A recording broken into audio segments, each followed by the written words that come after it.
Hello and a very warm welcome to Junair Azhar official. Iran के supreme leader Ayatollah Ali Khamenei एक joint US Israeli air attack में शहीद कर दिए गए हैं। It is no doubt one of the most significant blow to Iran's leadership since 1979 Islamic revolution. Sentiment इस वक्त बहुत हाई है। लोग प्रोटेस्ट कर रहे हैं ईरान में, उनके सपोर्टर्स सोग में हैं और 40 रोज़ा सोग का भी ऐलान कर दिया गया है।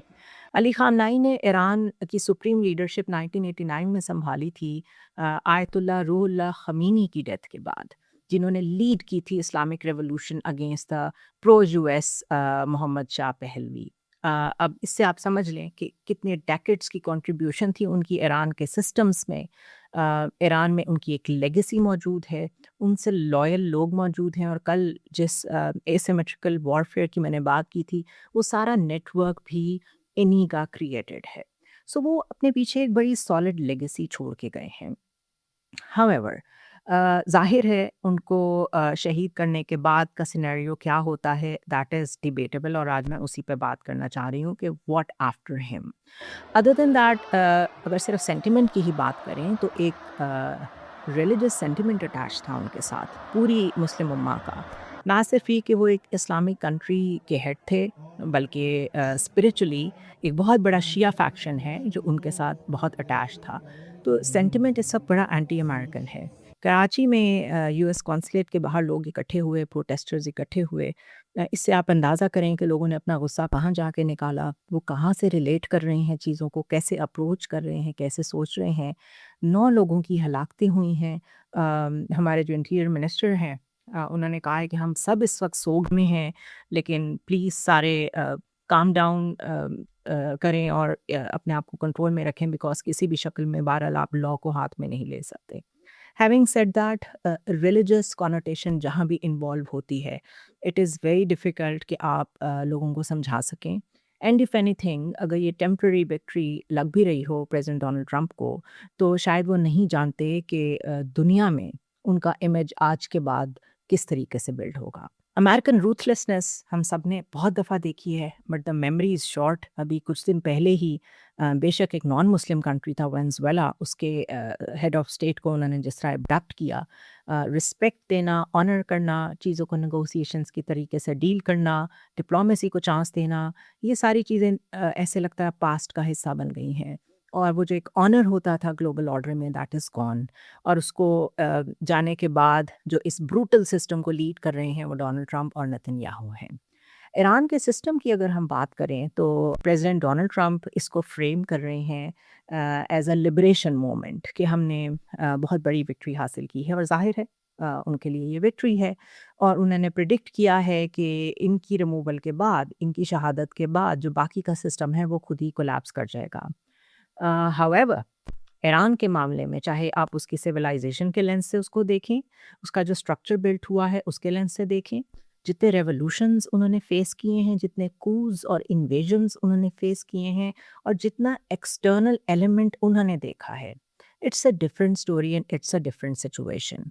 और ये चीज़ें मिल के एक बड़ा रेजिलियंट सिस्टम क्रिएट करती हैं किसी भी मुल्क में जिसकी सिविलाइजेशन बहुत पुरानी हो और बड़ी स्ट्रांग हो। अक्सर जब मैं चाइना की बात करती हूँ तो मैं ये पॉइंट बहुत दफ़ा रेज़ कर चुकी हूँ कि 5000 ऑफ सिविलाइजेशन का प्राइड है उनके पीछे। जब आप 250 इयर्स की हिस्ट्री के साथ बात करते हैं, यू शुड अंडरस्टैंड कि आप किसी ऐसे मुल्क से बात कर रहे हैं जिसको आज़ाद हुए हुए अभी कोई 40-50 साल हुए हैं, या आप एक सिविलाइजेशन से बात कर रहे हैं। बट ये चीज़ें, इस तरह की फाइन कंसिडरेशंस अमेरिकन पेंटागन में डिस्कस नहीं होती। Now let's look at the system in place. बिल्कुल सादा अल्फाज में अगर थोड़ा सा हम देखें तो जो सुप्रीम लीडर हैं वो बिल्कुल एक सीईओ की तरह हैं, पिरामिड के टॉप पे बैठे हैं। मिलिट्री हो, सिक्योरिटी हो, जुडिशरी, फॉरेन पॉलिसी, सारे मेजर इंस्टीट्यूशंस उनको रिपोर्ट करते हैं डायरेक्टली। जो प्रेसिडेंट और पार्लियामेंट के ऑफिसेज हैं, जो कोई इलेक्टेड ऑफिसेज हैं, वो एग्जिस्ट तो करते हैं, लेकिन उनकी जो ओवरसाइट है और उसके जो मेजर डिसीजंस हैं, उसमें जो प्रायोरिटीज़ हैं अपॉइंटमेंट्स में, वो सब कहाँ से आती हैं? वो भी सुप्रीम लीडर की तरफ से आती हैं। अब आप आ जाएँ उन बॉडीज़ पे जिनका काम है चेक करना पावर को, यानी असेंबली ऑफ एक्सपर्ट्स और पार्लियामेंट। उसमें जो अपॉइंटीज़ हैं वो वही होते हैं जो लॉयल होते हैं to the supreme leader. So this is why it is hard to say, yeah, too early to say कि killing or removing one node on the top would necessarily collapse the system. ये उस centralized command logic के against है जो Iran में in place है. जो भी सुप्रीम लीडर के ऑफिस को संभालेगा, वो एक ऑफिस ही नहीं संभालेगा, वो एक पूरा नेटवर्क इनहेरिट करेगा, जो डिज़ाइन ही इसलिए किया गया है कि उसने आपको अंडर स्ट्रेस कैसे कैरी करना है.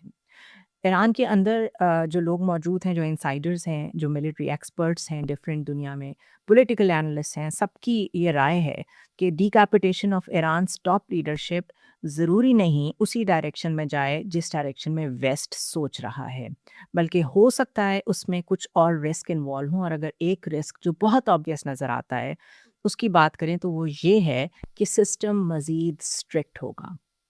कंट्रोल हासिल करने के लिए, अपने आप को इन प्लेस रखने के लिए दे विल फाइट बैक, क्योंकि उनकी एग्जिस्टेंस का मैटर है ये. और इस एग्जिस्टेंस के लिए अगर कोई उनको मज़ीद पॉलिटिकल रेड लाइन भी क्रॉस करनी पड़ेगी तो वो करेंगे. सो जब सिस्टम फाइट बैक कर रहा है, जिसको आप पहले ही समझते हैं कि वो बड़ा स्ट्रिक्ट है, वो कोई इतना डेमोक्रेटिक नहीं है, तो ये आपने ईरानी लोगों को कोई फेवर तो नहीं दी सुप्रीम लीडर को एलिमिनेट करके. रादर वहाँ पे जो लोग थे जो चाहते थे सिस्टम चेंज हो, थोड़ी सी वहाँ पे आज़ादी दी जाए, कुछ प्रो डेमोक्रेसी होंगे, उन सब के लिए आपने मज़ीद चीज़ें टाइट कर दी हैं.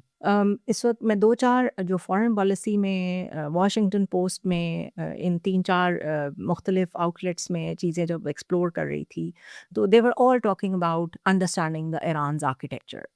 और उनको बड़ा लेट ख्याल आया इन माय ओपिनियन. ये चीज़ें तो इस वॉर से पहले जब नेगोशिएशंस हो रही थी, जब ये बात हो रही थी कि बार-बार थ्रेट्स आ रहे हैं कि ईरान पे अटैक होगा, ये चीज़ें तो वेस्टर्न मीडिया को उस वक़्त डिस्कस करनी चाहिए थी कि वहाँ का सिस्टम कैसा है.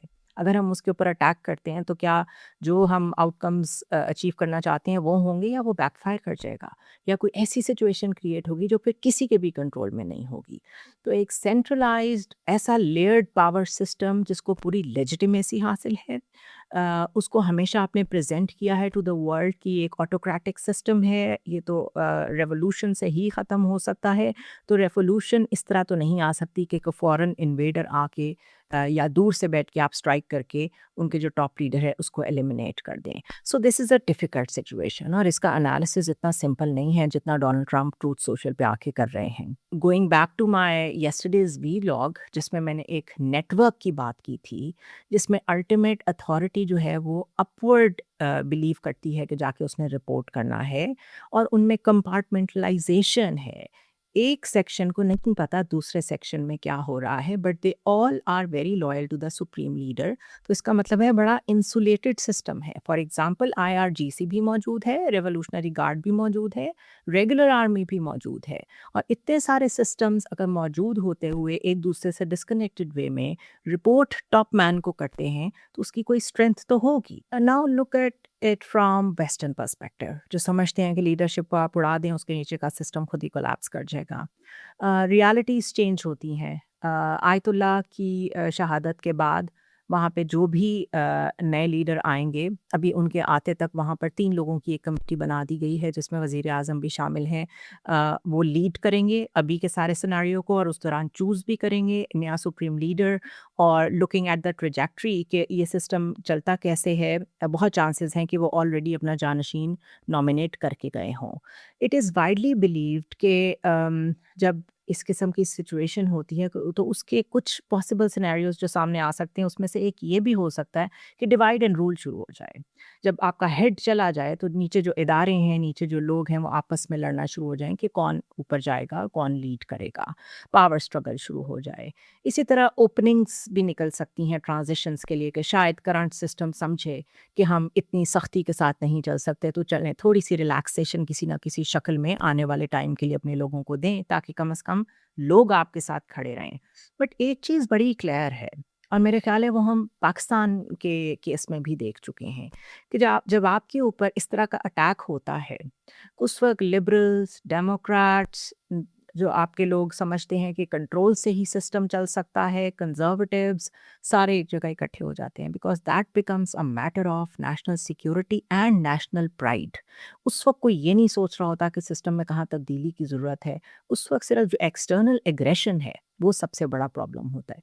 Lot of Iranians are saying कि हमारी सिचुएशन तो ये है कि हम अपने मुल्क में भी चेंज चाहते हैं, लेकिन जब हमें कोई बाहर से ऑफ़र करता है कि हम आते हैं और चेंज लेके आते हैं, तो हमें उनके अज़ाइम भी पता है।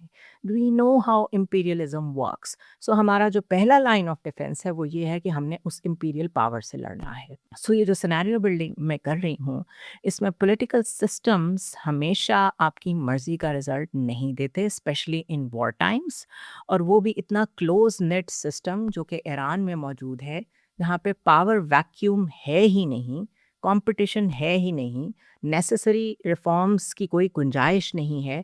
तो अगर आपने लीडरशिप को हटा दिया है, तो क्या वहाँ ट्रांसफॉर्मेशन आएगी कि वहाँ फ्रेगमेंटेशन होगी?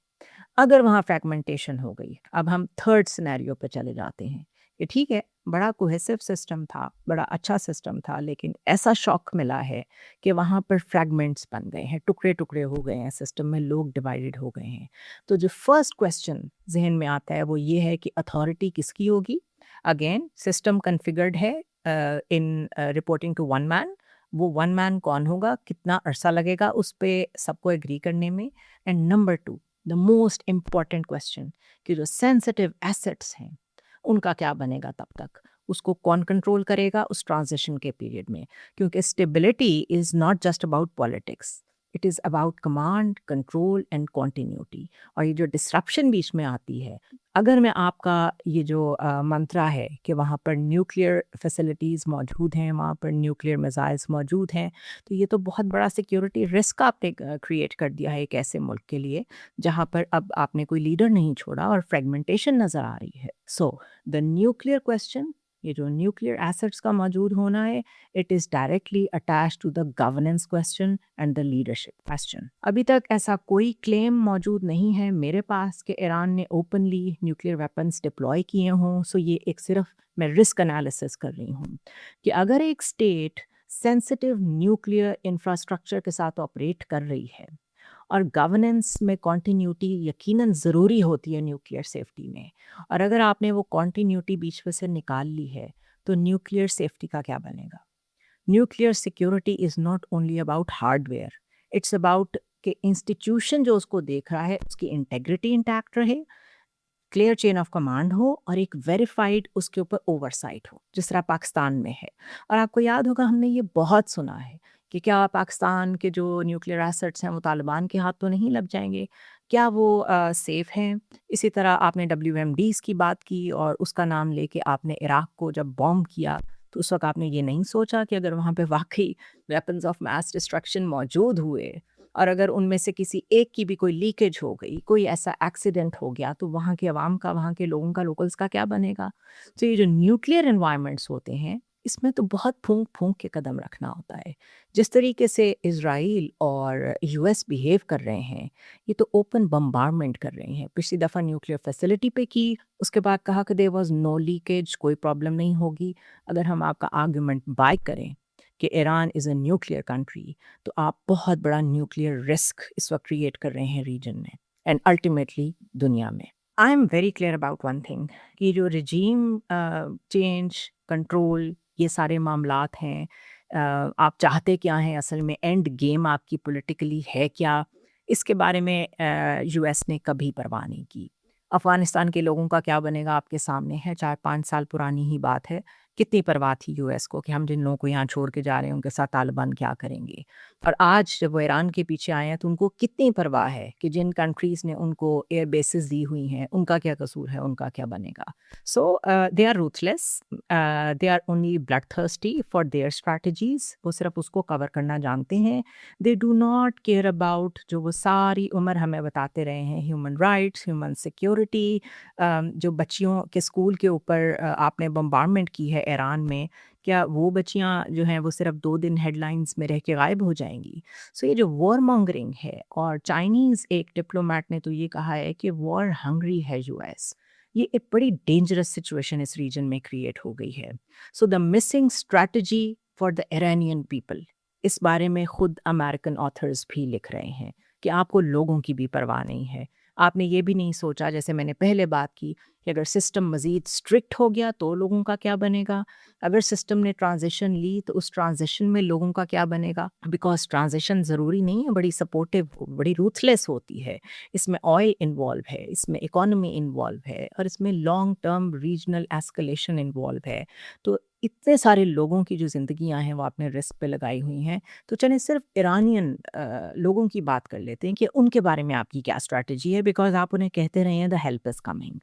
این ایپل بوم ایک اینالسٹ ہے، انہوں نے واشنگٹن پوسٹ میں لکھا ہے کہ اگر یو ایس سیریس ہوتا اباؤٹ ویکننگ دا رجیم تو اس کو کچھ سوالوں کے جواب دینے کی ضرورت ہے کہ نیکسٹ سسٹم کیا ہوگا، کرنٹ سسٹم کا کیا بنے گا، جو نیکسٹ آئے گا گورن کرنے کے لیے اس سے پہلے جو ٹرانزیشن پیریڈ ہے اس میں کیا ہوگا، ایرانینز لیجٹمیسی بلڈ کیسے کریں گے، اور وہ تو 2 دن میں یا فوراً سے کچھ 2 مہینوں میں تو نہیں ہو جاتی، اس میں ٹائم لگے گا. اگین ٹرانزیشن میں کیا ہوگا، and what role of any does America play.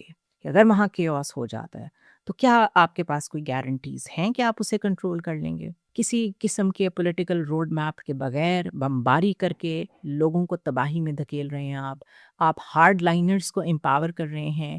Genuine domestic opposition جو وہاں اگر ایگزسٹ کرتی ہے آپ نے اس کو بھی انڈرمائن کر دیا ہے، اور آپ نے ایک ایسی انسٹیبلٹی کریٹ کی ہے جس کی کوئی ڈائریکشن نہیں ہے. اس کے علاوہ این یہ بھی کہتی ہیں کہ آپ کے اسٹریٹجک آبجیکٹیوز ہی کلیئر نہیں ہیں. کبھی تو آپ ڈیٹرنس کی بات کرتے ہیں کہ ایران کی صرف نیوکلیئر جو پاور ہے اس کو واپس کرنا ہے، اس کو ریورس کرنا ہے، اور کبھی آپ رجیم چینج کی بات کرتے ہیں.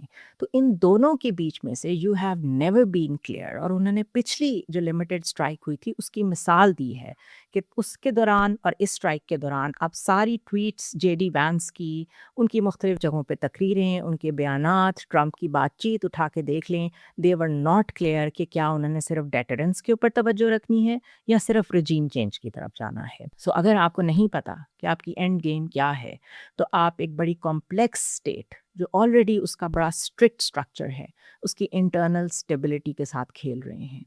اگر فریگمنٹیشن ہو جاتی ہے اور ویسی ٹرانزیشن نہیں ہوتی جو آپ چاہ رہے ہیں تو the result could be disorder around sensitive military and nuclear infrastructure.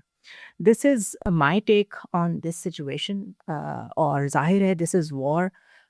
کوئی ایک واقعہ میں نے کل بھی کہا تھا کہ کوئی ایک واقعہ چیزوں کو چینج کر دیتا ہے. جس طرح میں نے ہیروپ ریولیوشن کی بات کی تھی کہ اس کے بعد چیزیں چینج ہو گئیں. ہم نے جس طریقے سے ہیروپس کو فائٹ کیا پاکستان نے اور یہ سمجھا کہ اب اسرائیلی فٹ پرنٹ یہاں آ گیا ہے، اسی طرح we have to see how this goes. But so far miscalculations historically موجود ہیں یو ایس کی، جو وہ ہمیشہ انفیژنز اور اس طرح کے اٹیکس میں کرتا ہے، اور اس کا جو خمیازہ ہے وہ صرف ریجن کو، لوگوں کو ہی نہیں، اب ورلڈ پیس کو بھی ادا کرنا پڑے گا. سی یو نیکسٹ ٹائم.